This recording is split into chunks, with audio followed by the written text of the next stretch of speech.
na yan. At yan muna ang latest mula rin sa PITX. Balik muna sa iyo, Emil.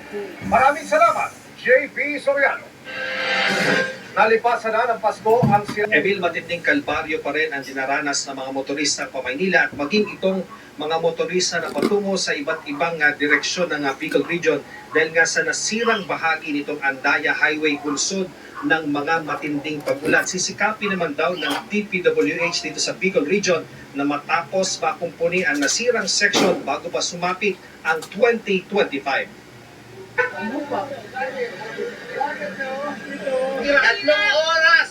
Oh, Nakakainis! Pwe!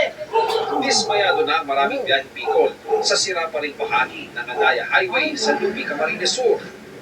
Ang ilang galing Calamba, Laguna kagabi, alas 3 na ng hapon nakatagos. 3 hours. Grabe. Nakasar. Punta pa kami ng Nabuwa. Sa direksyon pa Maynila, tukod ng traffic, sabayan pa lang ng Sipokot. Ang mga namalengke ng umaga, nasa daan pa rin bandang hapon. Pero yung ma'am, ay sira kasi yung manok namin, no? Walang wala nang yelo, natutunaw ng yelo.